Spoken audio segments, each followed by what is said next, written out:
লক্ষ্মীর ভান্ডার পেয়েছেন তো? বেড়েছে তো? যাদের 60 বছর বয়স তারাও পাবেন, 60 বছর হয়ে গেলে সারা জীবন পাবেন। এটা মা বোনেদের অহংকার, সারা জীবন পাবেন, যাতে আপনাদের এটা হাত খরচা হিসেবে আপনার লক্ষ্মী, আমার আম্মা সবাইকে এটা ভালোবাসার মজবুত করে হৃদয় দিয়ে। কৃষকদের আমরা 10,000 টাকা করে দিই বছরে। শস্য বীমা দিতে হয় না, আমরা খরচ করি। এগ্রিকালচার মিউটেশন জমি কোনো খরচা দিতে হয় না, বিনা পয়সা আমরা করি। আগে বলুন তো, ছোট ছোট ভাই বোনেরা যেখানে আছেন, আগে সার্টিফিকেট অ্যাটাস্টেড করতে গেলে কারো না কারো বাড়ি দৌড়তে হতো। এখন তো নিজেই নিজেকে সার্টিফাই করছেন, সেই সুযোগও করে দেওয়া হয়েছে। কত সহজ করে দেওয়া হয়েছে জীবনটাকে। এই জীবন আরও ভালো করে এগিয়ে চলুক, সুন্দর করে এগিয়ে চলুক। আমি এটুকুই চাই, আমি এর থেকে বেশি কিছু চাই না। আমাদের রাজ্য অনেক এগিয়ে গেছে, আরও এগিয়ে যাবে, এটা আমি বিশ্বাস করি।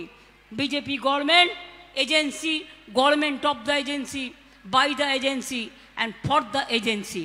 এজেন্সির কথা ছাড়া তারা এক পা চলে না। সবাইকে ভয় দেখায় ফোন করে, নয় এনআইএ করবো, নয় সিআইএ করবো, নয় হ্যান কারেঙ্গা ত্যান কারেঙ্গা। ওদের বলুন যা দুটো ফেজ হয়ে গেছে তাতে তোমরা ধপাস এপাশ ওপাশ ধপাস হয়েছ, আর বাদ বাকি যে 5টা ফেজ হবে তার জন্য বুক দুরু দুরু করছে। হ্যাঁ, এবারে লড়াইটা মনে রেখো, দুর্গমগিরি কান্তার মরু দুস্তর পারাবার, লঙ্ঘিতে হবে রাত্রি নিশীতে যাত্রীরা হুঁশিয়ার। এই লড়াইটা আমাদের জিততে হবে। কারণ 2004-এ মনে আছে, অটলজি ভালো মানুষ ছিলেন, ভদ্র মানুষ।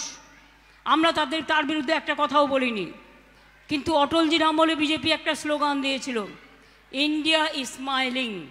মানুষ কিন্তু উল্টো করে দিয়েছিল, মানুষ কিন্তু ভোট দেয়নি। এবারেও প্রচার বাবুরা প্রচার করে করে মিথ্যে কথা বলছে, সব রেশন নাকি ওরা দিচ্ছে। 2 বছর ধরে রেশনের একটা টাকা ওরা দেয়নি। 2 বছরে 32,000 কোটি টাকা আমরা দিয়েছি, স্টেট গভর্নমেন্ট থেকে 1 পয়সাও দেয়নি। মিথ্যে কথা বলে, ভাওতাবাজি করে, জুলুমবাজি করে, আর কিছু কিছু মিডিয়াকে দিয়ে লেখায় এই বলেছে ওই বলেছে, এত পাবে অত পাবে।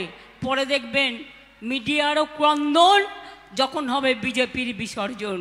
তার কারণ তারাও সেদিন বুঝতে পারবে তারা সত্যটা করতে পারেনি, তারা অসত্যকে নিয়ে নামাবলি করেছে, অসত্যকে নিয়ে তারা ছলনা করেছে।